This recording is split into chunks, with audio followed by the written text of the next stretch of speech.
Muy buenos días. Saludamos a todos los que ya se están uniendo a este webinar titulado Buenas prácticas de salud mental en el trabajo y la gestión de riesgos psicosociales. Me presento, soy Marcela Soto, directora de Servicios Básicos e Instituciones del Estado de Mutual de Seguridad, y los voy a estar acompañando en calidad de moderadora para que vayamos conociendo la participación de tres relevantes expositores que tendremos durante esta jornada, en donde además vamos a conocer un caso de buena práctica que aspiramos sea un ejemplo para las otras instituciones adherentes a Mutual de Seguridad. En la medida que ustedes se van sumando, les quiero comentar también que lo ideal es que tengamos un encuentro seguro, y para eso algunas consideraciones importantes. Lo ideal es que ninguno de los que esté ya presente esté conectado o conduciendo con su celular. Lo ideal también es que estemos todos en algún lugar en el que mantengamos una buena postura, que tengamos una buena iluminación, sobre todo para evitar la fatiga visual. Dicho estas consideraciones, les voy a comentar también un poco de la dinámica de interacción que vamos a tener durante el webinar. Les comento que sus micrófonos se van a mantener silenciados durante toda la transmisión, pero va a quedar activo desde el inicio, ya está de hecho activo, un chat para que ustedes puedan ir alojando ahí las preguntas que surjan a medida que vayamos conociendo lo que nos van a presentar nuestros expositores, y esas preguntas las vamos a responder en el bloque final. Así es que la invitación desde ya es que estén pendientes también de lo que vaya ocurriendo en el chat de este webinar.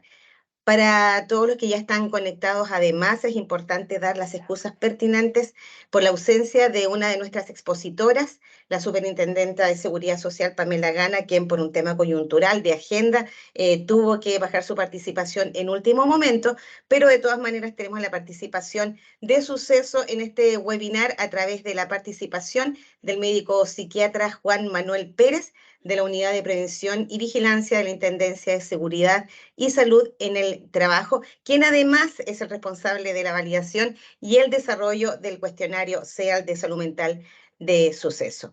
Con estas consideraciones iniciamos este webinar. Agradecemos desde ya la participación de muchos representantes de distintas instituciones públicas a lo largo de todo el país, lo que da cuenta de la importancia que tiene este tema para el contexto laboral de cada una de estas instituciones.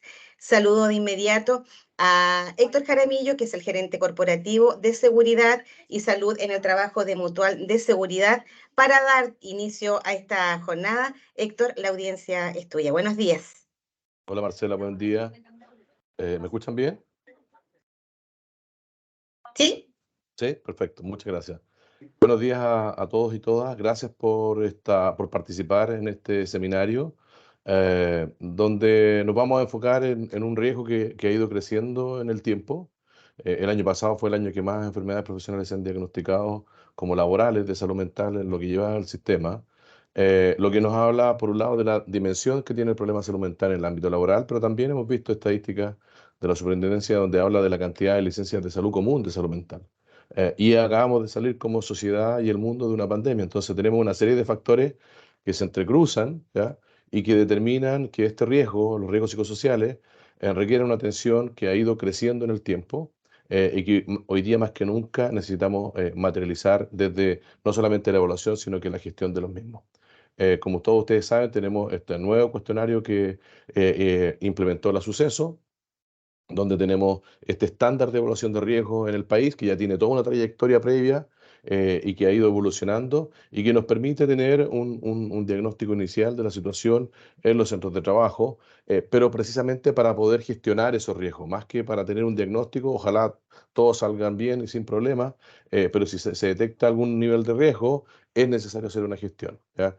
Y ahí, como lo hacemos en los otros riesgos, necesitamos también priorizar esta dinámica de gestión de riesgo. Ya todos la conocen, pero también la realidad de los servicios públicos también muchas veces difiere de otros modelos de empresa, y por eso es que tenemos como invitados hoy día también a un servicio público que nos va a contar su experiencia, y que fue reconocido como tal.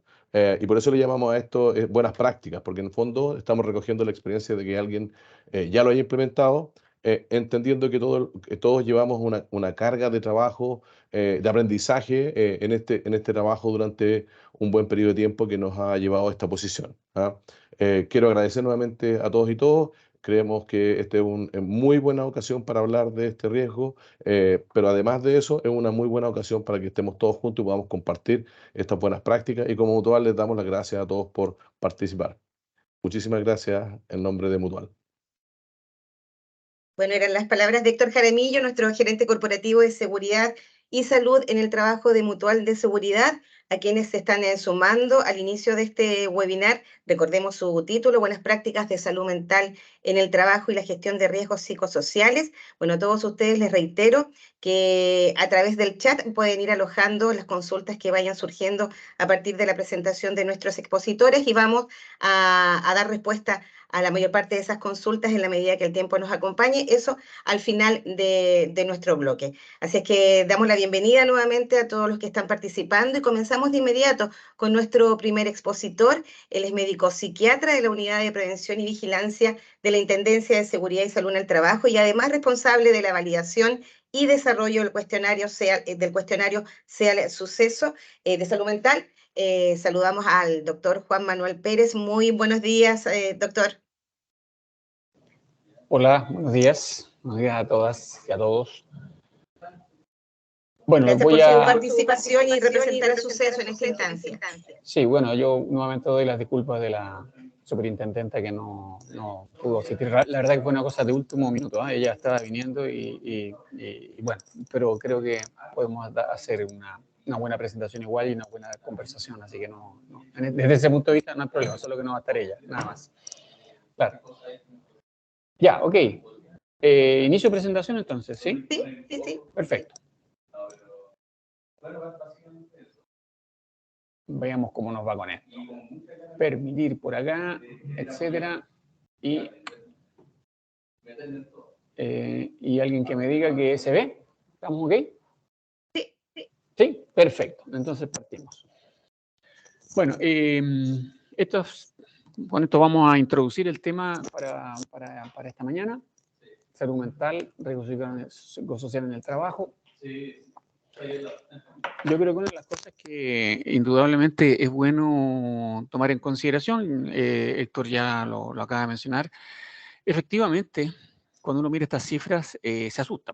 No hay manera de no asustarse, ¿no es cierto? Uno ve aquí cómo las licencias médicas comunes por condiciones mentales han tenido un aumento en números absolutos y también un cierto número de aumento relativo. Pasamos de un 22,3% de licencias médicas por condiciones mentales. Nosotros preferimos hablar de condiciones mentales más que de trastornos o enfermedades, que es una idea que ya está imponiendo la Organización Mundial de la Salud. Es una idea mucho más amplia que hablar simplemente de trastornos o enfermedades. Condiciones mentales. Y desde el año 2015 al 2022, ustedes ven que pasamos de un 22,3 a un 29,7% de todas las licencias comunes y hay un cambio muy relevante en el número absoluto también de licencias presentadas. No vamos a hacer un análisis más profundo de esto, pero esto ya son cifras que cualquiera las mira y dice, bueno, aquí está pasando algo, naturalmente. Y el otro indicador que también es relevante para nosotros, que es mucho más cercano a lo que tenemos que hablar, son las enfermedades profesionales, también por condiciones mentales. Y ustedes ven que aquí sí hay un cambio mucho más relevante entre el año 2017, que tenemos estos datos, que estábamos en alrededor del 55%, a un 67,2% de todas las enfermedades profesionales en el año 2022. En números absolutos también hay un aumento importante que no se condice con el aumento total de las personas trabajadoras. 8.700 enfermedades, del cual el 67% son condiciones mentales. Claro, uno mira esto y se asusta, dice, algo está pasando, ¿verdad? De hecho, a mí me ha pasado algo como que es casi tragicómico, porque lo hemos presentado en diversas partes, este tipo de cifras, incluso en otras partes del mundo, con colegas de otros lados, y la verdad que a todo el mundo le llama la atención esto. Evidentemente son cifras, tanto la anterior, ¿no es cierto?, de licencias comunes, como esta, claro que llaman la atención, no cabe ninguna duda que llaman la atención. Y cuando uno entra, como se dice, a picar fino, a ver qué pasa con esto, tenemos algunos datos que son incluso más interesantes. Nosotros hicimos un análisis de entre enero del 2019 a diciembre de 2022, es decir, son 19, 20, 21, son 4 años, se presentaron 67.000 denuncias de enfermedad mental. Y las denuncias por condiciones mentales tienen esta característica, que hay una razón de 1,95 mujeres por cada hombre que presenta una denuncia. Sin embargo, cuando uno va a ver cuántos hombres y mujeres son trabajadores protegidos por el seguro, la relación se invierte. Son 1,48 hombres por cada mujer. Es prácticamente la relación inversa a la que está aquí arriba. Por lo tanto, tenemos claridad que proporcionalmente son 3 veces más las mujeres que denuncian enfermedad o condiciones mentales de origen laboral. La mayoría de estas personas, la mayoría de estas mujeres son más bien profesionales, técnicas y administrativas, y son muy pocas las mujeres que tienen ocupaciones elementales como aseadoras, otro tipo de ocupaciones. Y la otra cosa que también nos llama la atención y que es bien importante es que las causas, los agentes de riesgo son el hostigamiento, la sobrecarga y el conflicto en el trabajo. Entre estos tres elementos, hostigamiento, sobrecarga y conflicto, representan el 88% de todos los agentes denunciados e identificados para estas condiciones mentales laborales. Solo el hostigamiento, nada más que el hostigamiento, representa casi el 40% de los agentes denunciados durante estos años que estudiamos. El 1,5% de las denuncias son por acoso sexual y ahí claramente hay incluso un sesgo de género mucho más relevante, porque el 84,1% de las denuncias por acoso sexual son hechas por mujeres. Hablamos entonces de los factores de riesgo psicosocial en el trabajo. Eso ya lo sabemos, me imagino que la mayoría de ustedes tienen que haber escuchado esta definición, aquí no estamos contando ninguna cosa novedosa, son aspectos del diseño y gestión del trabajo y su contexto social, su contexto organizacional, que tienen el potencial de provocar malestar o daño mental en los y las trabajadoras. Perfecto, eso creo que casi todo el mundo lo está manejando hoy día como esta idea general de...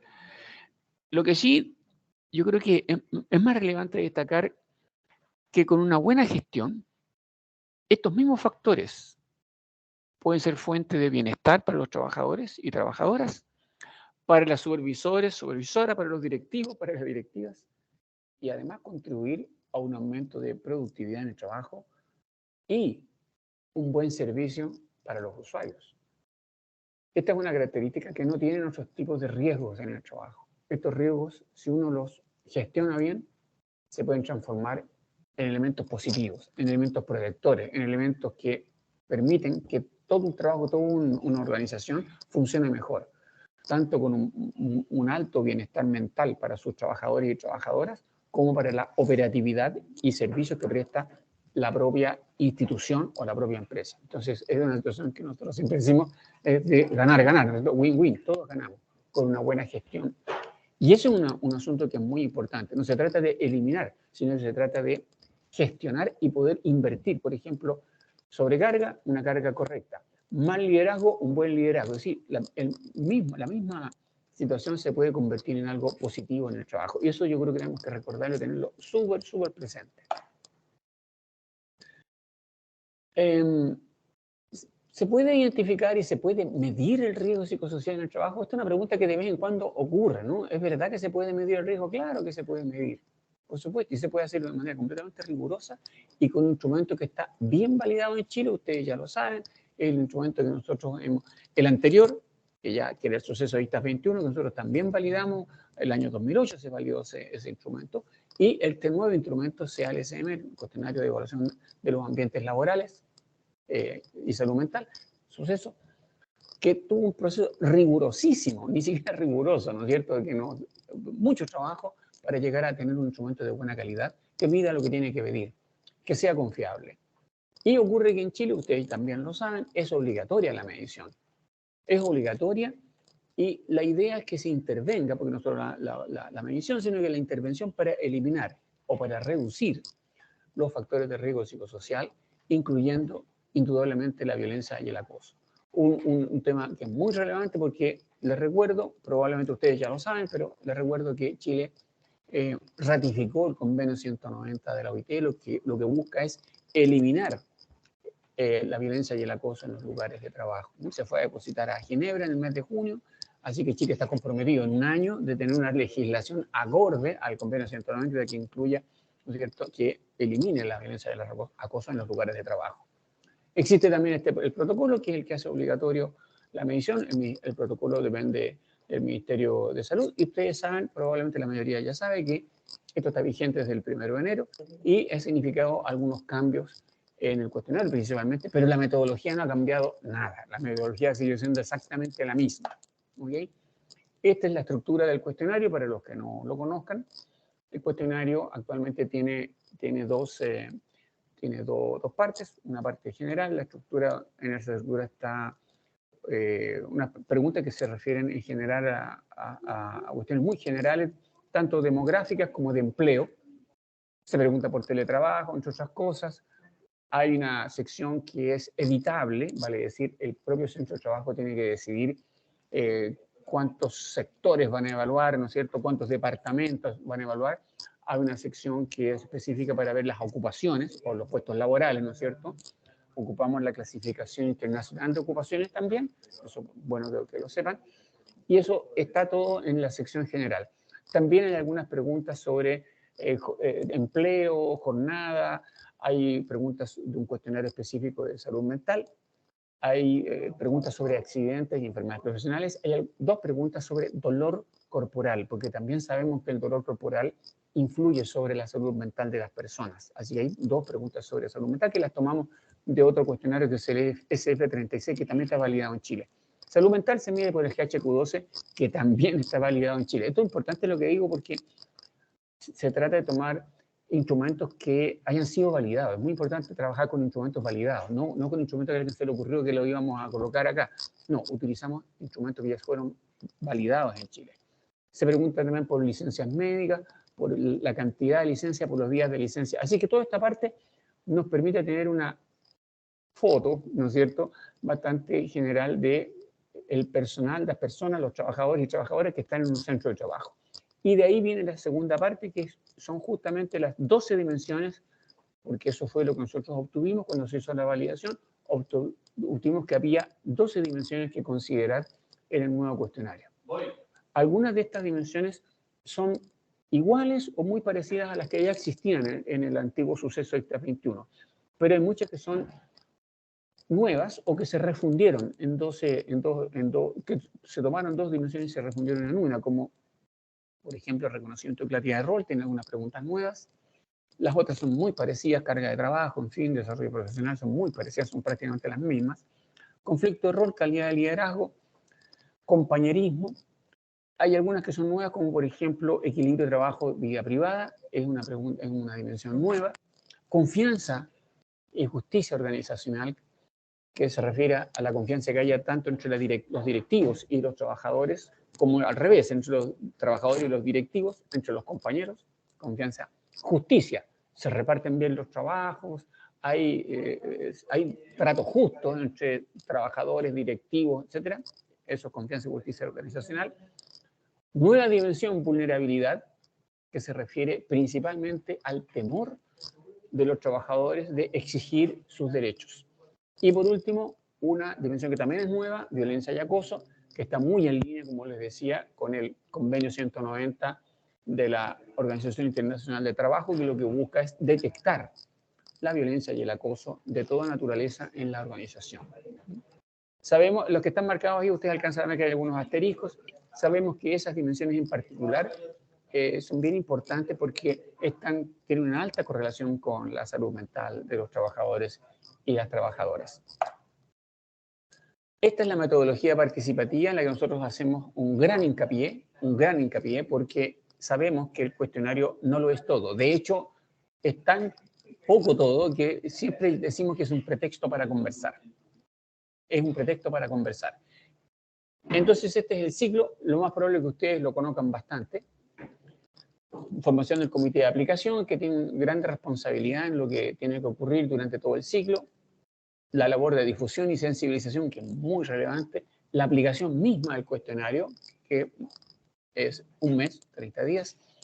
el análisis posterior, eso es tan relevante como medir, porque si no ese análisis se presentan los resultados y los trabajadores y trabajadoras y directivos y mandos medios discuten y planean y planifican y inventan, generan, imaginan medidas que puedan controlar los riesgos y esas medidas luego se vuelven obligatorias por la prescripción que pueden hacer las mutualidades, los organismos administradores. Esas medidas hay que monitorearlas, porque si no, ¿para qué las hacemos? Si vamos a hacer medidas que nunca se van a medir, que nunca se van a mirar y a ver si se cumplieron, ¿para qué las estamos haciendo? Hay que verificarlas. El propio comité de aplicación tiene una labor ahí en verificar esto, las mutualidades también, hasta que se completa el ciclo en una segunda evaluación. Hay una reevaluación que tiene que ser cada 2 años. Este es el ciclo. Para nosotros este es un ciclo muy relevante porque implica que el cuestionario es solo una parte pequeñita del ciclo. Muy importante, sí, pero es un pretexto para conversar. Siempre decimos eso nosotros, ¿no? Es un pretexto para conversar. Es para que las personas sepan qué resultados tenemos y digan, estos resultados nos representan. ¿Por qué tenemos estos resultados? ¿Por qué tenemos tan buenos resultados? Ah, debe ser porque en nuestro trabajo hacemos las cosas bien, así. ¿Por qué tenemos malos resultados? Lo mismo. Y eso tenemos que discutirlo y de ahí salen las ideas. Es decir, en definitiva, esto está basado, toda la metodología está basada en este concepto. Es un concepto internacional, diálogo social al interior de la organización. Es un concepto que se está usando en el mundo mucho, la OIT lo remarca mucho, el diálogo social.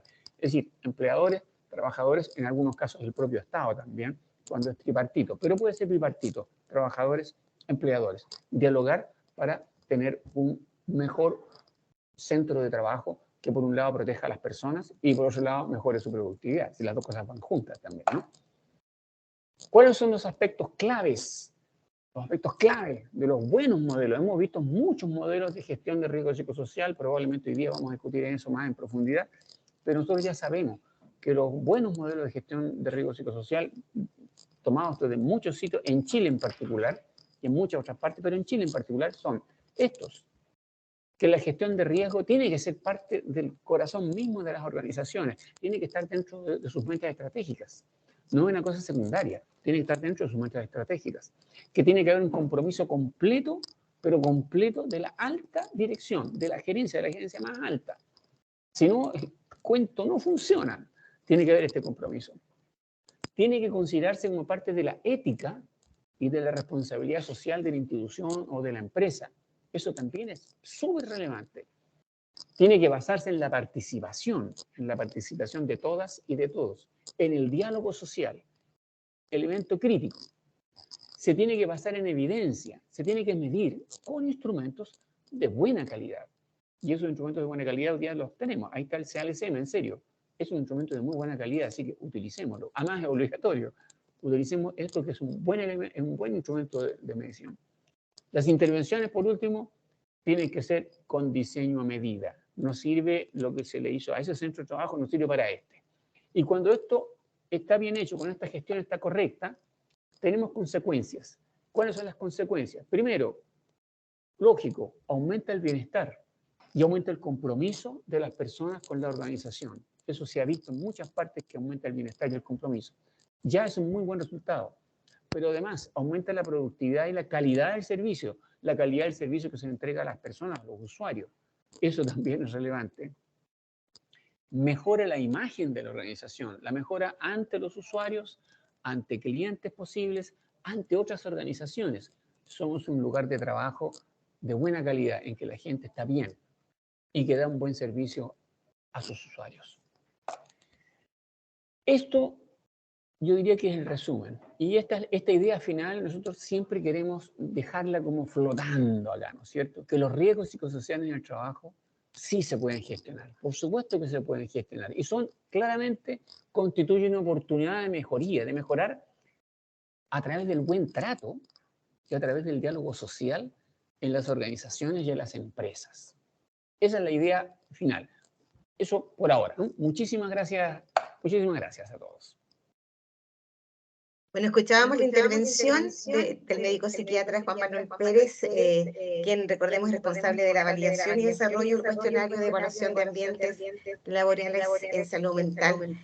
Suceso, bueno, rescatar, por cierto, lo que nos señalaba, no solamente la importancia que tenían los indicadores que nos presentó, sino que el cierre que le hacía de la importancia de que los riesgos psicosociales sí se pueden gestionar con el fin último de tener mejores ambientes laborales. Y también él señalaba una idea clave, que el cuestionario social es un pretexto para conversar, como lo es también este webinar. Por eso les reitero que a través del chat ustedes pueden ir dejando las consultas para que las podamos responder al finalizar este webinar. Bueno, siguiendo con nuestra programación, presento a nuestra segunda expositora. Ella es Cintia Ríos, es jefa del Departamento de Psicología de Seguridad y Salud en el Trabajo de Mutual de Seguridad, con quien vamos a abordar también una visión estratégica, precisamente este concepto que escuchábamos recién de la gestión de los riesgos psicosociales en los espacios de trabajo. Cintia, muy buenos días, gracias por estar hoy con nosotros.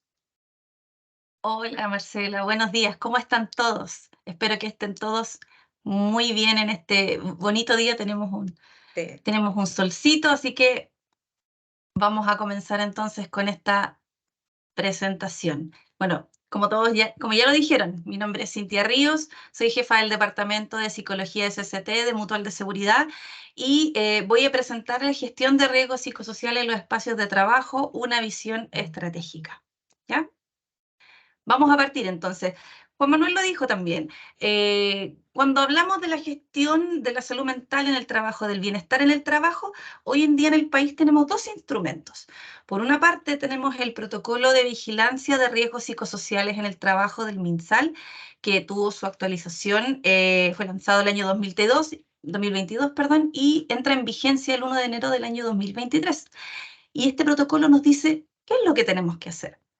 Por otra parte, tenemos el manual del método del cuestionario CALCM Suceso, que nos dice los cómo. Nos tiene esta metodología de 7 etapas que nos dice cómo tenemos que hacer la implementación de este protocolo, ¿cierto? Vamos a ver entonces un poquito algunas consideraciones importantes, prácticas, que es importante tener en cuenta para todos los líderes de una institución. Lo primero es que tenemos que saber que la implementación de este protocolo es a nivel de centro de trabajo, ¿ya? Cada centro de trabajo debe tener su propia implementación, por supuesto, a menos de que tengan menos de 10 colaboradores, que ahí debe agruparse, y cada centro de trabajo debe tener su propio comité de aplicación. El comité de aplicación es representativo tanto del empleador como de los funcionarios de manera paritaria. Obviamente va a depender de la cantidad, de la dotación de funcionarios que exista en el lugar de trabajo, cómo se estructura este comité de aplicación. Pero lo importante siempre es que es representativo de ambas entidades y paritario. Otro aspecto importante a tener en cuenta tiene que ver con la capacitación que tienen que tener los comités de aplicación. Hoy en día es más relevante, es muy importante que todas las personas, todos los funcionarios que participen de esta entidad, que son las que llevan a cabo el protocolo en el lugar de trabajo, estén capacitados y sepan qué son los riesgos psicosociales, qué metodología se aplica, por qué se realiza esta implementación de protocolo, etc. Y desde allí, por supuesto, yo creo que varios de ustedes lo saben, Mutual de Seguridad tiene un curso para los comités de aplicación para que ustedes puedan aprender todo respecto de la metodología. Otro punto importante a saber es que cada centro de trabajo debe tener su bitácora. ¿Y qué es la bitácora? Es este documento, esta carpeta que todos los comités de aplicación deben tener en su centro de trabajo en formato físico, que tiene toda la información respecto de la implementación de este protocolo y la metodología. Las actas de acuerdo, por ejemplo, informes, evidencias de sensibilización, etc. Todo esto debe funcionar, yo siempre lo menciono. La bitácora es como el diario de vida de este proceso. Entonces, toda la información y todos los acuerdos a los que ustedes lleguen tiene que estar escrito en esta bitácora. Lo siguiente, importante tener en cuenta, también lo mencionaba Juan Manuel, es que es importantísimo hoy en día sensibilizar respecto de los riesgos psicosociales a todos los funcionarios del lugar de trabajo, generar diálogo social. este proceso como tal es un proceso que potencia la participación de las personas. La idea es que todos estén involucrados en la implementación de este protocolo y la metodología y puedan de distintas maneras participar, ya sea, por ejemplo, sensibilizando a algunas personas, participando en los grupos de discusión, participando en el análisis, etc. Y la última consideración importante es la matriz de diseño de intervención. Este es el documento, yo diría, si no el más importante, uno de los más importantes que tenemos que tener en nuestro lugar de trabajo, porque es aquel donde se explayan las medidas que se van a implementar en el centro de trabajo. Y lo más importante, que estas medidas vayan al foco, al origen del riesgo y que ojalá dentro de lo posible vayan a la eliminación del riesgo, si no se pueden eliminar, a la mitigación, pero también vayan hacia potenciar los factores protectores que puede tener un lugar de trabajo. Respecto de la metodología CLCM Suceso, Juan Manuel tocó un poquito, así que yo voy a tratar de tocar un poco más en profundidad. Sabemos que la metodología, lo primero, esto es un ciclo continuo. Esto es un ciclo que nunca acaba. Por lo tanto, siempre vamos a estar haciendo alguna de las etapas durante este proceso. Y la primera etapa es la formación del comité de aplicación. Sabemos que tiene representación del empleador y representación de los funcionarios, y por supuesto va a depender su estructura en función de la cantidad de funcionarios que existan en el lugar de trabajo. ¿Ya? La siguiente etapa es la difusión y sensibilización. En esta etapa, el comité de aplicación, la idea es que diseñe esta campaña que tenga por objetivo que todas las personas podamos participar y que todos sepamos de qué se tratan los riesgos psicosociales y le pongamos el foco al bienestar en el trabajo. Esta etapa, en conjunto con la formación del comité de aplicación, dura 2 meses como plazo máximo, ¿ya? La tercera etapa es la aplicación del cuestionario. Esta etapa tiene 30 días corridos como máximo y en el caso de centros de trabajo que tengan más de 1000 funcionarios, puede durar hasta 6 meses, ¿ya? Y la siguiente etapa, que esta para mí al menos es la etapa más importante, porque es la que requiere mayor diálogo social. Es la etapa 4, que es la presentación de resultados, discusión y análisis, diseño de medidas. Esta etapa es fundamental para el proceso. ¿Por qué? Porque acá el comité de aplicación ya tiene su informe a la mano, tiene que realizar la bajada de los resultados a todos los funcionarios del lugar de trabajo, explicarles, miren, en este es nuestro informe, acá tenemos nuestros resultados, tenemos riesgo bajo, riesgo medio, riesgo alto. ¿Qué significa eso? Tenemos estas unidades de análisis, las unidades de análisis presentan estos riesgos o presentan estos factores protectores. Recuerden que también es importante ver las cosas desde un aspecto positivo. Y la idea es que posteriormente en esta etapa, una vez ya bajados los resultados, se generen los grupos de discusión con todos los funcionarios posibles. ¿Para qué? Para que en estos grupos las personas puedan opinar respecto de cuáles son las medidas que ellos consideran son las mejores para eliminar los riesgos o potenciar factores protectores. Esto también se transforma después en un informe que recibe el comité de aplicación y que sirve de input en conjunto con el informe de resultados para generar y diseñar la matriz de medidas de intervención, que son las medidas fiscalizables y que se van a implementar en el lugar de trabajo. Por supuesto, ojalá medidas que vayan a eliminar el riesgo y medidas que potencien los factores protectores. La siguiente etapa es el inicio de ejecución de medidas, que por supuesto tiene que tener al menos una medida implementada al comenzar esta etapa. La siguiente es el monitoreo y verificación de medidas. ¿Qué es importante aquí tener en cuenta? El comité de aplicación, al tener la función de llevar a cabo la implementación de este protocolo y la metodología CLCM Suceso, debe estar constantemente verificando que el proceso te esté dando de manera adecuada, especialmente en las medidas, que las medidas se estén implementando en el tiempo necesario, que se estén implementando en las áreas correspondientes, etcétera. Y que, por supuesto, en el caso de dificultades, ellos puedan tomar medidas, valga la redundancia, para mejorar la situación. Y por último, la etapa 7 es el inicio del proceso de reevaluación, donde el ciclo vuelve a su inicio. ¿Qué es importante tener en cuenta? A diferencia del protocolo anterior, el inicio del proceso de reevaluación es ahora siempre, bajo todo resultado, cada 2 años. Antiguamente había uno de 4, 2, ahora no. Todos los resultados reevalúan cada 2 años. Vamos a la siguiente etapa. Aquí me gustaría comentarles algo muy particular que siempre lo he comentado en todas las presentaciones y tiene que ver con la gestión estratégica, finalmente, que le damos al bienestar en el trabajo. Y desde allí es súper importante que todos los líderes, la jefatura, gerencias, supervisores, etcétera, estemos alineados con el bienestar en el trabajo dentro de nuestros centros y en pos del bienestar de nuestros funcionarios.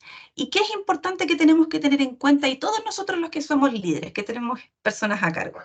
Primero, la adaptación de nuestro rol. Sabemos ya que hoy el liderazgo, o las jefaturas más bien como las entendíamos en los 80, en los 90, un liderazgo súper administrativo, súper dirigido, cambió. Hoy en día vemos un liderazgo mucho más transformacional, mucho más motivador, que conlleva hacia entregar seguridad psicológica a las personas, la capacidad que tenemos de poder opinar, poder equivocarnos sin tener consecuencias. Eso hoy en día es fundamental para todos los líderes, que los funcionarios se sientan que pueden opinar, que pueden equivocarse y que no va a haber ninguna consecuencia frente a ello, porque todos podemos opinar, ¿cierto? Otro aspecto importante que todos los líderes tenemos que tener en cuenta para la gestión estratégica es el cambio en el cumplimiento del trabajo respecto del control. Sabemos que antes, o ya no tanto en este periodo de teletrabajo, tal vez era necesario estar de 9 a 6 sentado, escribiendo con nuestro computador, ¿cierto? Haciendo nuestro trabajo. Hoy en día tenemos los líderes que somos llamados a darle otro foco a este tipo de trabajo, orientado más bien hacia las metas, a generar un equilibrio en la carga de trabajo en todo el equipo. Tenemos que estar siempre vigilando que todas las personas tengan un volumen adecuado, ya sea para no superar sobrecarga o subcarga. Por supuesto, los líderes estamos invitados a mantener el contacto con los equipos, entre equipos, promover la participación de los funcionarios en todas las instancias, que los funcionarios puedan opinar respecto de las funciones. Son ellos los que conocen mucho mejor cuáles son las tareas que estamos desarrollando, así que es fundamental que los hagamos participar. Y por último, y no menos importante, lo que siempre les comento, promover la calidad del trabajo versus la cantidad de trabajo, evitando recompensar respuestas rápidas versus las mejores. Los líderes estamos más que nunca llamados a enfocarnos en la calidad del trabajo que nos entregan nuestros funcionarios. No sirve de nada que una persona responda 100 correos al día si en el fondo con uno basta. No, o que nos reunamos con 10 reuniones todo el día, si con una tal vez reunión basta. Entonces, enfocarnos en la calidad versus la cantidad hoy en día para todos los que somos líderes es fundamental. Y desde allí, ¿qué es importante tener en cuenta como herramienta para nosotros los líderes? Generar reuniones, generar actividades enfocadas en lo laboral, pero también enfocadas en lo no laboral. ¿Para qué? Para que sepamos lo que está sucediendo con nuestros funcionarios, si tienen una dificultad, si necesitan apoyo. El reconocimiento público, darnos un espaldarazo, el decir abiertamente a todos nuestros funcionarios de manera pública, equipo, hicieron un buen trabajo. Hoy en día eso es fundamental para la salud mental de todos nosotros. Y eso es muy relevante. Cambio en el enfoque de metas, como le dije, hacia objetivos. Generemos objetivos en nuestros equipos de trabajo, no cantidad. Tenemos que llegar a una meta, no a hacer N cantidad de cosas. Y por supuesto, siempre tener, ojalá, una política de liderazgo, que todos los lugares de trabajo hoy en día entiendan un liderazgo justo, orientado al bienestar en el trabajo, es fundamental. Y por supuesto que este liderazgo sea bajado a todas las esferas de la institución. Y bueno, para terminar mi presentación, nada más decirles que Mutual de Seguridad, por supuesto, tienen las herramientas necesarias para apoyarlos en toda esta implementación del protocolo. Tenemos los cursos, materiales, la asesoría y por supuesto estamos disponibles para responder todas sus preguntas y apoyarlos, que es lo que ustedes necesitan. Muchas gracias. Cintia, escuchábamos entonces la participación de la jefa del Departamento de Psicología y Seguridad y Salud en el Trabajo de Mutual de Seguridad, analizando las etapas de este ciclo que ella definía como un ciclo continuo, las etapas, los actores relevantes, la presentación de resultados y por sobre todo la importancia de la promoción de la participación de todos los funcionarios. Una vez más agradecemos la participación de todos ustedes. Hay cerca de 200 personas en este momento en nuestro webinar y haciendo muchas consultas a través de nuestro chat que han ido siendo respondidas en la medida que se van realizando muchas de ellas, pero de todas maneras al finalizar el ciclo de nuestros expositores vamos a seguir atendiendo a esas preguntas. Y a propósito de ciclo continuo, quiero presentar también una dupla virtuosa que viene a dar cuenta de un caso, de una experiencia de éxito. Y digo una dupla virtuosa porque han trabajado juntas durante mucho tiempo. Me refiero a Cecilia Casas, que es la psicóloga de Mutual de Seguridad de la agencia Osorno, quien nos va a presentar precisamente a una de las personas que lideró un caso de buena práctica que terminó con la obtención del premio Tucapel González García este año. Cecilia, yo creo que tú eres la más apropiada para dar la introducción a nuestra siguiente expositora. Buenos días, Cecilia. Hola, buenos días, Marcela. Hola, buenos días a todos los asistentes, a todos los conectados a este webinar, preparado con mucho cariño por Mutual de Seguridad, ¿cierto? Como bien me presenta Marcela, mi nombre es Cecilia Casas, yo soy psicóloga de Mutual Osorno, asesora del Servicio de Salud Osorno hace 8 años y hoy tengo el agrado de presentarles a una representante, ¿cierto?, de nuestro querido Servicio de Salud Osorno, que ha sido ganador del premio Tucapel González, premio que entrega, ¿cierto?, la Superintendencia de Seguridad Social a aquellas empresas que tienen un comportamiento destacado en materia de seguridad y prevención de riesgos, y en este año en particular se premió al Servicio de Salud Osorno en torno a el protocolo de vigilancia de riesgos psicosociales, siendo el servicio público destacado a nivel país. Y como digo, hoy día tengo el agrado de presentar a Sandra Rodríguez Cram, jefa de ciclo laboral y referenta del riesgo psicosociales en el Servicio de Salud Osorno. Así es que sin más, los dejo en muy buenas manos con un tremendo discurso y con una tremenda energía que ella tiene para movilizar, ¿cierto?, a estos 3.000 y tantos, casi 4.000 funcionarios que tiene nuestro querido Servicio de Salud Osorno. Así es que con ustedes, Sandra Rodríguez Cram.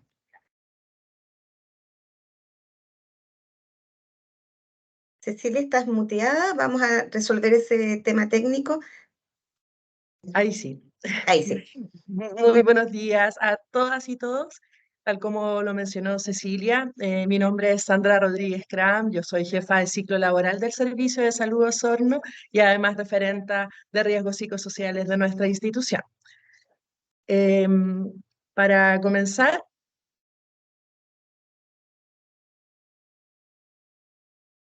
no sé si se ve bien ahí. Sí, perfecto, y estamos a compartir, así que adelante. Perfecto. Vamos a... Ahí sí. Ahí saliste del modo de compartir pantalla. Sí, a ver. Vamos a partir de nuevo. No, tranqui. Ahí sí. Y ahí estamos. Bueno, dentro de las buenas prácticas de salud mental, primero agradecer a Mutual de Seguridad por la invitación para poder hacer esta presentación, que en realidad tiene que ver con una buena práctica en nuestra institución en la gestión de los riesgos psicosociales. Para comentar, tal como lo decía Cecilia Casas, nosotros somos un servicio de salud público, ¿no? Somos nuestro servicio de salud Osorno, que tiene atención a toda la provincia de Osorno. Tenemos 6 establecimientos clínicos, 6 hospitales y 7 dispositivos de la red.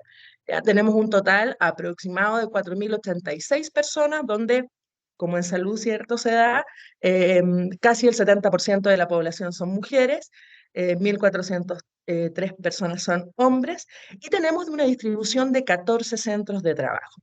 Esta información incluye, y esta cantidad de personas incluye dentro de nuestra organización a funcionarios de la Ley 18, de la Ley Médica, y también tenemos contemplados a nuestros colegas que están en calidad de honorarios a suma alzada.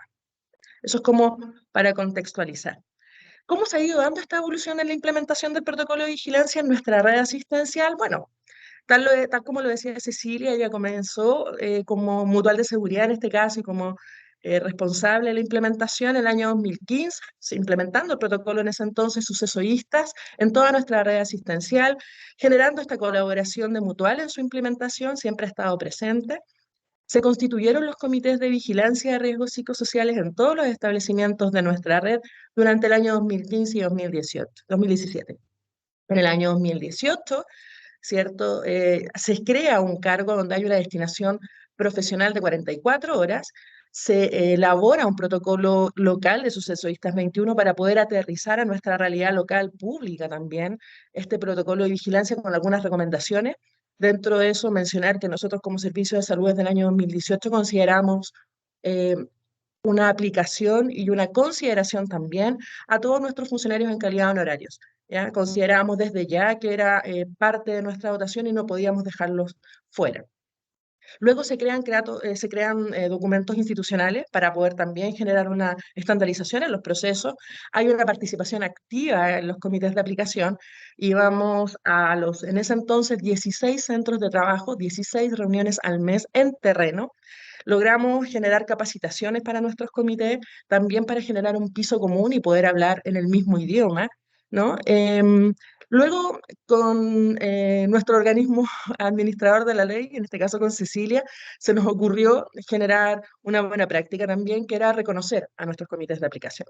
Sabemos que los comités de aplicación y la implementación del protocolo surge en el 2013, ¿ya? Aún siendo parte de la ley 16744, donde los comités paritarios, un gran comité que tiene años de trayectoria, tiene también una certificación en mutual. Entonces no podíamos quedar ajenos ni tampoco podíamos dejar que nuestros comités no tuvieran esa certificación y creamos los comités de aplicación Awards, un espacio donde podíamos de alguna otra forma reconocer la gestión de nuestros comités de aplicación valorando el trabajo, el ímpetu, la organización, la aplicación y también los logros y los resultados. Generamos una asesoría permanente. Nuestros comités de aplicación hasta el día de hoy saben que pueden contar tanto con nuestro organismo administrador como con quien habla, ¿no? Para poder dar respuesta a algunas inquietudes desde lo administrativo, desde lo técnico también, manteniendo este contacto y logrando con ello generar unos comités mucho más empoderados. El año 2019 seguimos con la participación activa, generamos un conversatorio sobre buenas prácticas laborales, sobre las buenas prácticas de los comités de aplicación. Muchos de ellos tenían dentro de sus planes de acción actividades que eran bastante interesantes. Y muchos también de los comités de repente sentían que no sabían qué hacer con una de las dimensiones. Entonces, ¿qué hicimos? Logramos un conversatorio para que viéramos las buenas prácticas en cada uno de esos comités y pudieran, de alguna otra forma, ir dándose cuenta de que habían acciones que se podían ir repitiendo y que tenían un muy buen impacto en la organización. Teniendo en cuenta, además, que trabajar en la función pública es un poco distinto que trabajar en la institución privada, manteniendo, obviamente, la asesoría permanente. El año 2020, bien sabemos que llega la pandemia y muchos de nuestros centros de trabajo realizaron la postergación de la aplicación del cuestionario por razones obvias. Nosotros como salud teníamos que estar preocupados de dar respuesta a esta situación que era una situación a nivel nacional y obviamente a nivel internacional. Y por lo mismo nos empezamos a dedicar a otras temáticas. Dentro de eso generamos un conversatorio que se llamaba Hablemos en tiempos de pandemia. Necesitábamos que nuestras funcionarias y funcionarios desde la salud mental pudieran tener un espacio donde ellos pudieran de alguna otra forma tener un lugar de cuidado, ¿no? Generamos reuniones virtuales, no dejamos de acompañar a nuestros comités, pero de una manera distinta, y empezamos, al menos desde el Servicio de Salud, a trabajar en las orientaciones programáticas del Ministerio de Salud, específicamente de la Subsecretaría de Redes Asistenciales. Orientaciones programáticas que luego se dan para toda la red asistencial.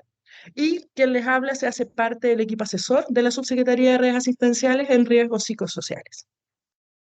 El año 2022 empezamos a trabajar ya un poco más en la normalidad, volviendo a reunirnos de manera física, manteniendo también algunas reuniones virtuales para que de a poco volviéramos a nuestro trabajo anterior. ¿Ya? Generamos otra buena práctica que fue la resolución de los planes de acción, dado que por normativa en ninguna parte aparece que tenemos que generar esa documentación que valide de alguna otra forma las acciones que los equipos de trabajo en los centros de trabajo tienen que realizar, pero al hecho de que las direcciones o los jefes superiores jerárquicos validen el trabajo de los comités de aplicación a través de la firma de una resolución de los planes de acción, le da mayor peso al trabajo y también existe mayor confianza en que estas acciones se puedan desarrollar. Luego empezamos a desarrollar charlas a nivel ministerial para los referentes de riesgos psicosociales de los servicios de salud y bueno, hemos seguido trabajando en el equipo asesor de la Subsecretaría de Redes. Bueno, el año 2023 empezamos a capacitar junto con nuestro organismo administrador a los comités de aplicación en el nuevo procedimiento, ¿cierto? En el nuevo protocolo, el CALSM. Empezamos también a aplicar el CALSM en nuestros centros de trabajo, ya tenemos 6 centros de trabajo que están con aplicación de CEAL y nos ganamos el premio. Este famoso premio Tucapel González que la Superintendencia de Seguridad nos entrega. Pero esto, que es un premio a la gestión de seguridad y salud en el trabajo, ahí está la placa que muestra que nuestro servicio de salud gana este premio, es un éxito de un equipo. ¿Un equipo de quiénes? De estas personas que están ahí, que son parte integral de los comités de aplicación, que son aquellas personas que generan hoy día el resultado que tenemos, ¿no? Ahí tenemos integrantes de comités de aplicación de diferentes centros de trabajo, que no solamente partieron en este año 2023, como mencionábamos, tal como lo señalaba Cecilia, esto es un trabajo desde el año 2015. Y ahí están los logros. Los logros también donde nuestra institución, junto con Organismo Administrador Mutual de Seguridad, ¿cierto? Hacemos de que este resultado se dé con todos nuestros integrantes. En la premiación Tucapel González García, que Mutual de Seguridad también nos hace este año para dar cuenta de la importancia de la gestión de los riesgos psicosociales. Y esto es importante, tener claro que esto no es un trabajo individual, es un trabajo colectivo. ¿Cuáles creemos que es la estrategia en la implementación de los riesgos psicosociales que a nosotros nos da buen resultado o nos permitió generar esto? Destacar la significancia de los riesgos psicosociales en el equipo directivo. ¿Por qué? Ellos, al momento de darnos este valor agregado, crean el cargo, primero. De hecho, en el año 2018 yo era la única profesional 44 horas dedicada a la gestión de los riesgos psicosociales. Eso se genera a través también del compromiso de la institución con la implementación del protocolo. Hubo una apertura permanente a que la acción se pudiera dar, a que se pudiera aplicar el cuestionario. Nunca hubo resistencia y siempre estuvo la apertura a que pudiéramos evaluar los riesgos psicosociales y por consiguiente también gestionarlos. ¿Ya? Existe un conocimiento del trabajo de los comités de aplicación de cada centro de trabajo. Hay una validación, ¿no? Y eso también ayuda. Y obviamente que el plan de acción se dé por resolución también genera un valor agregado. En las instituciones públicas, los decretos alcaldicios, los decretos en las universidades o las resoluciones como nosotros permiten de alguna forma validar la gestión de nuestros riesgos psicosociales. Ahí existen documentos que de alguna otra forma validan nuestro acto. Otra estrategia que nosotros consideramos relevante es abordar los riesgos psicosociales desde un enfoque de desarrollo organizacional. Eso fomenta la interacción de las diversas áreas de nuestra organización, porque así podemos lograr mirar los riesgos psicosociales desde diferentes miradas, lo que nos permite enfrentar y afrontar un tema que de por sí es complejo con una mayor amplitud. Hablar de salud mental no es simple y no es fácil, ¿no? Y hablar de riesgos psicosociales es complejo, pero el trabajarlo con la organización desde una mirada más sistémica nos ayuda a que esto se resuelva de mejor forma.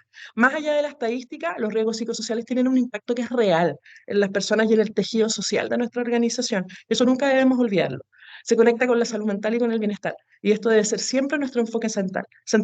No quiero decir que los números y que los indicadores no sean relevantes, pero siempre tenemos que estar centrados en las personas. ¿Y cómo lo hacemos? Mirando los riesgos psicosociales desde diferentes miradas, trabajando cultura y clima, reclutamiento y selección, perfiles de cargo, claridad del rol, por ejemplo, desde salud funcionaria, desde prevención de riesgos, entendiendo que esto es una problemática, ¿no? Saludablemente, que hoy día nosotros tenemos un programa que se llama Saludablemente Funcionario que se preocupa de la salud mental de nuestras trabajadoras y trabajadores, desde los equipos directivos, desde cuidados infantiles, una temática también tan importante en los riesgos psicosociales. Y obviamente con nuestros comités de aplicación. Lograr generar esa mirada con un enfoque de desarrollo organizacional enriquece el diálogo y también enriquece la gestión de los riesgos. Otro tema importante es destacar el trabajo de los comités de aplicación. ¿Por qué? Porque sabemos que son personas que están comprometidas en liderar transformaciones, tanto el empleador como las personas que pertenecen a nuestros comités. Representantes del empleador, representantes de los trabajadores. Las asociaciones de funcionarios también están ahí. El comité paritario también está ahí y eso también ayuda. Fortaleciendo las competencias de los comités de aplicación en temas que sean pertinentes. Eso también ayuda a destacar el trabajo de los comités de aplicación. Como lo hicimos también, promoviendo espacios de encuentro, generando estos conversatorios, como les comentaba, sobre buenas prácticas en los comités de aplicación, también logramos destacar el trabajo y honrando su compromiso a través de estos comités de aplicación awards. De esa manera, lo que hacemos es potenciar también la autonomía de los comités y su posicionamiento en cada centro de trabajo.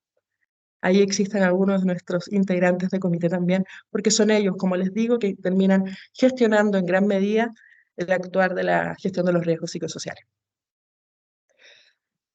No es menor el apoyo de nuestro organismo administrador, Mutual de Seguridad. ¿Por qué? Porque con Cecilia, en este caso, hemos implementado el protocolo, no olvidando que ella comenzó, y comenzó durante 3 años solita. Luego yo me sumo, pudiendo potenciar y trabajar luego los riesgos psicosociales con un mayor respaldo y base, ¿no? La idea de esto es que cuando nosotros, y como bien nos presentaban, esta dupla de alguna otra forma permite generar un acompañamiento mucho más cercano y poder entregar respuestas y dar soluciones más concretas también a nuestras funcionarias y funcionarios en los comités de aplicación. Entendemos cada uno de nuestros roles, sabemos cuál es lo que qué es lo que tenemos que hacer o qué nos compete como organismo administrador y como institución, y desde ahí construimos y desde ahí trabajamos. Por eso es crucial también el trabajo que hemos realizado con Cecilia desde nuestro organismo administrador mutual de seguridad y obviamente de nuestro servicio de salud. Para terminar, algunos puntos claves que son pertinentes a nuestro juicio a considerar, siempre partir desde lo sencillo. Nosotros no tenemos que inventar la pólvora. En nuestra institución se pueden hacer, principalmente en las instituciones públicas se pueden hacer cosas. A veces no necesitamos grandes recursos, necesitamos voluntad, necesitamos que las instituciones y que los equipos directivos comprendan la importancia. Y desde ahí podemos lograr muchas cosas que son positivas y fructíferas para nuestras funcionarias y funcionarios. Conectar con los equipos de trabajo, comprender su realidad, observar y promover el diálogo social, ¿no? Y bien lo decía Juan Manuel, el diálogo social, la construcción, el trabajo en equipo, el entender que no somos enemigos, que queremos lo mismo y que lo único que propendremos es a mejorar nuestros ambientes laborales para que estos sean saludables. Co-creando cuidado. No podemos delegar solo el trabajo en nuestras funcionarias y funcionarios. También como institución nos tenemos que hacer cargo. Y desde ahí, co-crear el cuidado para nuestros equipos de trabajo es crucial para nuestro servicio de salud. Y trabajar con otros equipos de servicio del mismo servicio en la resolución de problemas. Nosotros no tenemos que trabajar en isla. Si nosotros trabajamos solo desde la mirada psicosocial, probablemente los resultados se vayan a ver, pero más a largo plazo. ¿Por qué? Porque nuestra institución tiene que mirar esto como algo estratégico y desde ahí mirarlo con la organización. Y poner en valor el instrumento considerándolo como un recurso que es de la institución y trabajar desde allí en la percepción de nuestras trabajadoras y trabajadores. ¿Por qué? Porque permite ver a la organización en un macro y obtener información que es crucial para mejorar procesos y crear ambientes laborales más saludables. Esa es la experiencia que nosotros queríamos contarles como Servicio de Salud Osorno. Así que muchas gracias por el espacio, muchas gracias también por darnos la oportunidad de compartir. Las gracias para ti, Sandra, por la generosidad de presentar estas buenas prácticas, y lo veíamos en el chat, en las consultas, muchos de nuestros asistentes preguntando de qué manera también podían tener mayor información respecto de todas las buenas prácticas que tú fuiste señalando. En la medida de lo posible, nosotros vamos a hacer extensiva esa información, porque lo importante, como tú bien lo señalabas acá, es co-crear este gran tema que es el bienestar y la salud mental de todos los funcionarios. Así es que la participación que tú nos has entregado, yo creo que genera un espacio de motivación para todos nuestros asistentes. Así es que reitero el agradecimiento a Sandra Rodríguez, jefa del ciclo laboral del Departamento de Desarrollo Organizacional de la Subdirección de Gestión y Desarrollo de las Personas del Servicio de Salud Osorno. Y como bien ella lo decía y lo testimoniaba, el reconocimiento público, a quienes son parte de, por ejemplo, de los comités de aplicación, y yo me tomo unos minutitos nada más para también hacer un reconocimiento a nombre de Mutual al trabajo que ha desarrollado en conjunto con Sandra, la psicóloga de Mutual de Seguridad de la Agencia Osorno, Cecilia Casas. Vamos a tener una sorpresita para después en la interna, Cecilia, pero también hacer este reconocimiento de parte de Mutual, porque habla de la importancia de esta co-creación y de estar alineados todos los actores relevantes en este proceso. Agradezco nuevamente a Sandra, agradecemos también la participación que ustedes han expresado a través de las consultas que nos han hecho en el chat y que se han ido en la medida de lo posible respondiendo de manera automática.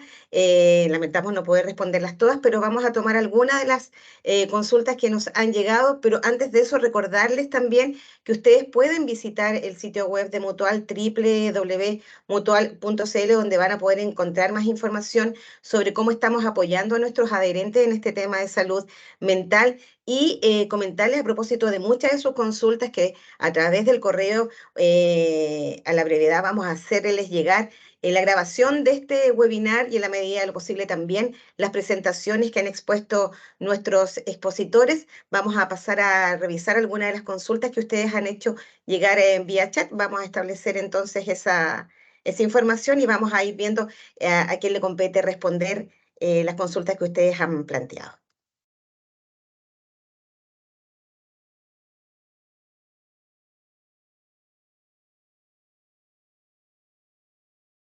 Vamos a ver cuáles son las consultas que vamos a revisar para finalizar. Si Cintia y los demás expositores pudieran prender sus cámaras también.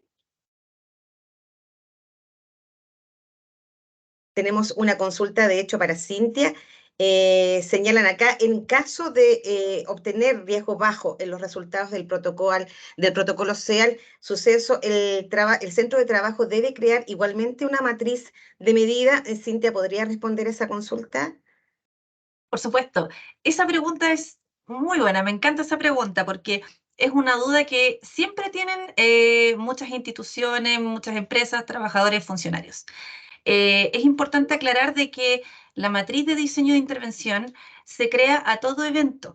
Eso ha sido siempre así, ya sea cuando se tiene un riesgo bajo, un riesgo medio o un riesgo alto, ya sea que hayas aplicado Suceso 21 o hayas aplicado CLCM Suceso.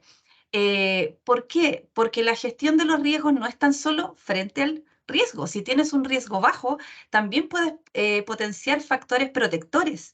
Y por supuesto, siempre puedes generar medidas que vayan en función de los riesgos que encuentren. Entonces, sí, es súper importante tener en cuenta de que este ciclo continuo, todas las etapas son todas obligatorias, se realizan todas y la matriz, por supuesto, se diseña a todo evento. Perfecto. Consulta también para Sandra respecto del rol del comité paritario en este proceso. Sandra, por ahí lo comentabas también.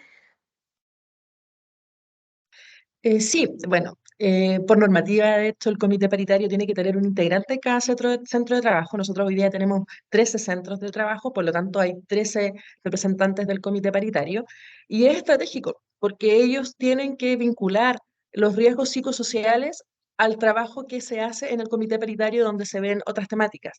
¿Pero por qué? Porque muchas veces nosotros creemos de que, no sé, una funcionaria se cayó, ¿cierto? Y se cayó en un en un espacio donde tal vez había una señalética que decía cuidado, y lo vemos desde lo musculoesquelético, pero tal vez no indagamos que esta persona pudiera estar teniendo en su lugar de trabajo alguna situación que la hace estar en otro lado, y cuando camina probablemente no se da cuenta de esta situación. Entonces no hay que ver los riesgos físico-químicos, musculoesqueléticos como por fuera de los riesgos psicosociales, hay que verlo como un todo.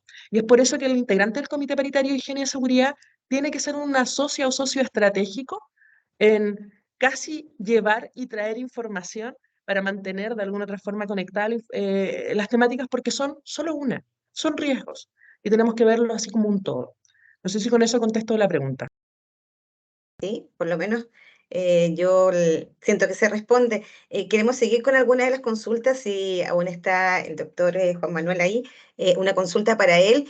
de regiones. Que yo creo que representa a muchas de las instituciones que están presentes en este webinar, que tienen presencia a lo largo del país. Y la consulta es la siguiente. Dice, nuestra institución tiene una oficina por región con un promedio de 7 a 10 funcionarios por oficina. Para aplicar el cuestionario CEAL a nivel nacional, la consulta ¿es posible agrupar los centros de trabajo por regiones, doctor? A ver, sí, hay que tomar en cuenta que el protocolo en eso es bastante claro. Tiene que ser un centro de trabajo por comité de aplicación. Eso nosotros lo estamos viendo en este minuto y la idea es que podamos ir haciendo cada vez más agrupaciones que respondan mejor a la estructura organizacional. Sobre todo estamos trabajando mucho precisamente con los servicios públicos.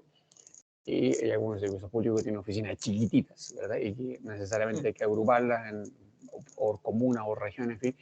Eso nosotros lo estamos viendo en este minuto y estamos tratando de llegar a una solución que, en primer lugar, permite un trabajo fluido, flexible. No nos podemos poner demasiado cuadrados en esto de que las cosas tienen que ser así cuando la estructura misma organizacional del servicio es diferente.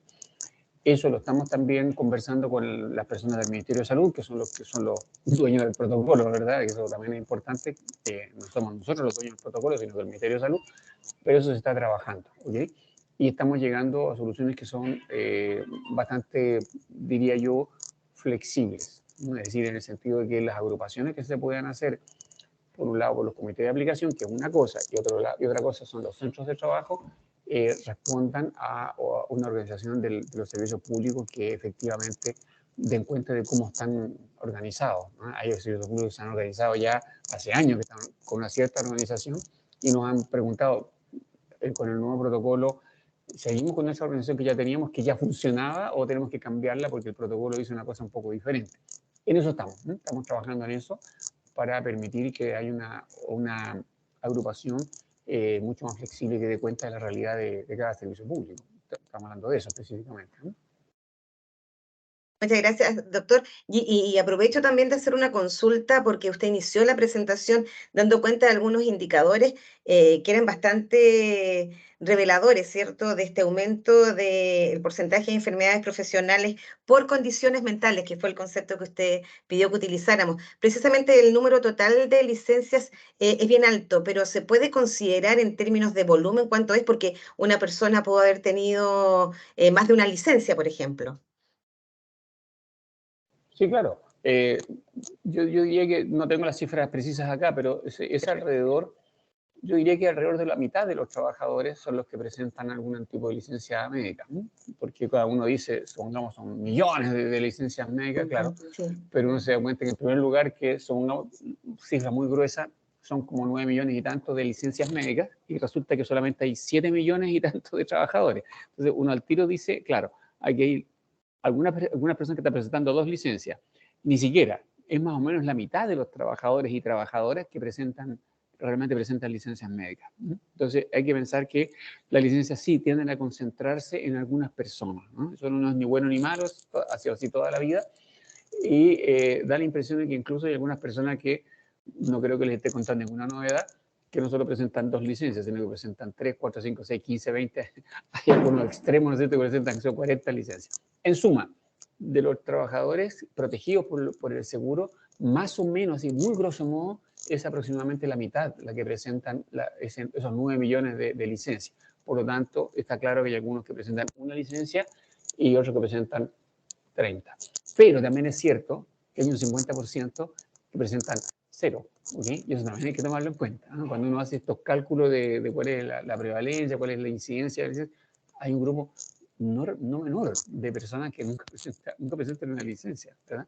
Eso hace los cálculos estadísticos un poco difíciles, ¿eh? Porque uno tiene que enfrentar un montón de personas que no tienen licencia. Entonces, los promedios acá no sirven mucho, ¿no? Porque al promediar tengo que promediar con un montón de ceros. En suma, sí, más o menos la mitad, muy grosso modo, más o menos la mitad de las personas son de los trabajadores y trabajadoras son los que presentan licencias médicas. Doctor, prometo que esta es la última pregunta para usted, pero seguimos con muchos funcionarios todavía conectados, cerca de 200 participantes aún queriendo tener respuesta a sus consultas. Y una de las preguntas que queremos hacerle la hace Alex Zapier, quien pregunta quién debería liderar la etapa de análisis y formulación de medidas en relación con los riesgos psicosociales y quiénes deberían participar en ese proceso. ¿Quién debe liderar y quiénes deberían participar? Todos. Mire la respuesta, todos. A ver, liderar, probablemente tenga que liderar el comité de aplicación, y si es posible, porque en algunos casos es obligatorio, pero en otros casos, más bien, si acaso es posible, pudiera tener alguna asesoría de la misma mutualidad. Cuando hay riesgo alto, claro, ahí es obligatorio, pero en otros casos pudiera ser. Sin embargo, el liderazgo es del comité de aplicación. Yo creo que estudiar los resultados, uno no requiere ser estadístico para estudiar los resultados, porque basta ser un trabajador que esté presente y que tenga conciencia de lo que está pasando, ¿verdad? ¿Por qué tenemos esta dimensión en riesgo alto? A mí me tinca que es por esto y por esto otro. Bueno, esa es la respuesta que necesitamos. Ese es el punto. Y aquí el líder es el grupo, ¿no es cierto? Aquí hay una autoorganización de un grupo que tiene como insumo un informe que yo diría que lo hemos tratado de hacer lo mejor posible y que entregue bastante información para que las personas puedan discutir. Entonces, liderazgo, el grupo es el liderazgo. De hecho, nosotros no hemos pensado que los comités de aplicación tengan un presidente, pero probablemente es lo más probable que el grupo, el comité de aplicación, se dé una autoestructura propia. Y es perfectamente razonable que sea así, totalmente razonable. Pero es de esta conversación de donde salen los elementos tanto del diagnóstico, ¿verdad?, de análisis de lo que está pasando. Y insisto, no se necesita para eso ser estadístico ni un gran técnico, sin ser un trabajador interesado en lo que está pasando, eso se necesita, y ser, como quien dice, imaginativo, ¿no? Yo creo que esto se puede solucionar de esta manera. Yo creo que la cosa va por ahí. Confío mucho en las personas y yo creo que el ejemplo que nos acaba de dar Sandra es muy bueno en ese sentido, ¿verdad? Porque confío mucho que las personas son creativas y son reflexivas en torno a lo que les está pasando y pueden entregar soluciones que son de buena calidad. Bueno, y a propósito de Sandra lo mencionaba, que señalábamos la generosidad de presentar todas las acciones que ellos diseñaron en el Servicio de Salud Osorno. Así que la última pregunta para ir cerrando es precisamente para Sandra. Yo creo que la hace algún colega de algún servicio de salud porque pregunta específicamente cómo en el caso del Servicio de Salud Osorno realizaron la matriz de diseño de medidas de intervención. Sandra.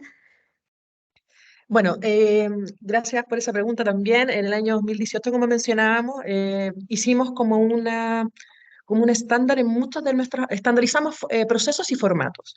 Entonces, les entregamos a cada comité de aplicación una matriz que en ese entonces consideraba algunos valores que estaban también o algunos datos que consideraba y que pedía el manual del método.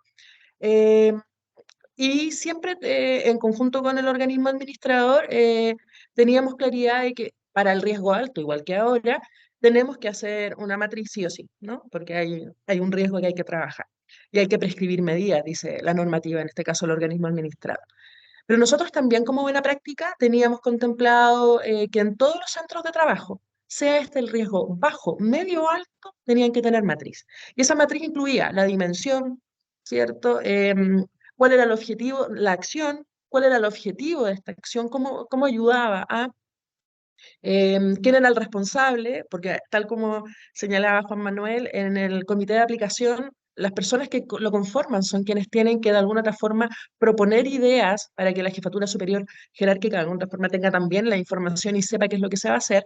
Entonces, habían responsables de monitorear la acción y eran integrantes del comité. Plazos mediano, corto, largo, qué recursos o medios tenían que tener, si tenían que bloquear agenda, porque convengamos que en el servicio público, salud, muchas de nuestras personas atienden usuarias y usuarios, entonces hay que bloquear agenda, hay que trabajar pidiendo una sala para poder proyectar algo, y contemplaba también a qué preguntas respondían. Entonces, en cada centro de trabajo hoy día existe una matriz que está actualizada a propósito de del nuevo instrumento, y en base a lo que el manual del método hoy día nos pide y lo que nuestro organismo administrador nos recomienda, tenemos esa matriz en cada centro de trabajo y esa es la matriz o plan de acción, como nosotros le mencionamos, a cada centro de trabajo como ellos lo tienen, es la matriz o plan el que el director del servicio, para los hospitales de baja complejidad, para los centros de trabajo que dependen del servicio, y para los hospitales, el director de cada establecimiento, quien firma. Entonces, teniendo esa matriz, con todos los datos que tenemos claro que tenemos que cumplir, siendo riesgo bajo, medio o alto, va a haber un respaldo de la dirección para poder ejecutar estas actividades, porque entendemos que el comité de aplicación tiene un valor y que asesora y que colabora en la toma de decisiones también. Sandra, agradecemos esa respuesta. Bueno, y nosotros tenemos que señalar que nos es imposible responder a todas las consultas que ustedes han hecho. Valoramos enormemente su participación, sus preguntas y la cantidad de preguntas dan cuenta de la importancia que esta temática tiene para cada una de sus instituciones. Como lo señalaba el doctor Juan Manuel Pérez, este cuestionario es un pretexto para conversar y como Mutual de Seguridad queremos decirle que para nosotros la conversación no es un pretexto, queremos estar en conversación continua con ustedes, vamos a nuevamente desarrollar ciclos y webinar que sean pertinentes para lo que ustedes tienen que abordar en sus respectivos lugares de trabajo, así es que la invitación permanente a comunicarnos y a seguir conversando. Una vez más quiero agradecer a la tremenda audiencia que ha tenido este webinar y agradecer particularmente el tiempo de cada uno de los expositores que estuvieron con todos ustedes. Ya ven, una llegada a nivel nacional. Una vez más, muchas gracias y les reitero que les vamos a hacer llegar a sus correos las presentaciones, como también la agregación de este webinar para que ustedes puedan ir amplificando esta información, que es uno de los objetivos básicos, por cierto, de este cuestionario, ¿cierto? Informar y mantener participando a todos sus compañeros de trabajo. Que tengan un muy buen día y mejor semana. Muchas gracias por haber sido parte de este encuentro.